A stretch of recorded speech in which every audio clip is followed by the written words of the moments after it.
ముందుగా హెడ్లైన్స్. శ్రీకాకుళం జిల్లా గౌరవాలో పేట స్థావరాలపై పోలీసుల దాడులు. విశాఖలో నన్ను పెళ్లి చేసుకోమంటూ పోలీసులను ఆక్రమించిన బీటెక్ విద్యార్థి.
శ్రీకాకుళం జిల్లా పలాస అసెంబ్లీ నియోజకవర్గంలో ముఖ్య తెలుగుదేశం నేతలు మంగళవారం బారువా బీచ్లో పేకాట ఆడుతుండగా పోలీసుల దాడిలో అనూహ్యంగా పట్టుబడ్డారు.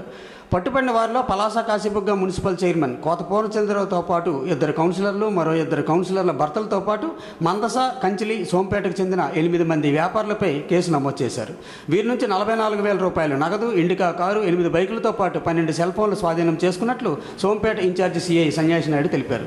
పట్టుబడిన నిందితులను బుధవారం సోంపేట కోర్టులో హాజరుపరిచారు. Baruva AP tourism రిసార్ట్లో room number 203లో కొంతమంది ప్యాకెట్ ఆడుతున్న సమాచారం మీద వెళ్ళి మా సిబ్బందితో ఎస్ఐస్ అండ్ స్టాఫ్తో సిబ్బందితో వెళ్ళి రైడ్ చేయగా అందులో పలాస కాశీబుగ్గ మున్సిపల్ చైర్పర్సన్ కోత పూర్ణచంద్రరావు మరి కొంతమంది 11 మంది మొత్తం 12 మంది కలిపి ప్యాకెట్ ఆడుతుండగా మాకు రెడ్ హ్యాండ్గా దొరికారు.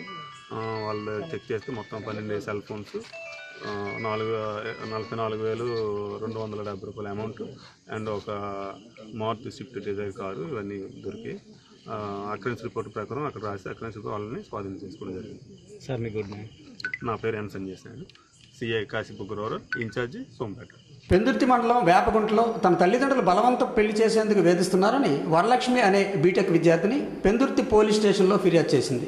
దీంతో ఆమె తల్లిదండ్రులు పిఎస్కి పిలిపించి పోలీసులు కౌన్సిలింగ్ ఇప్పించారు.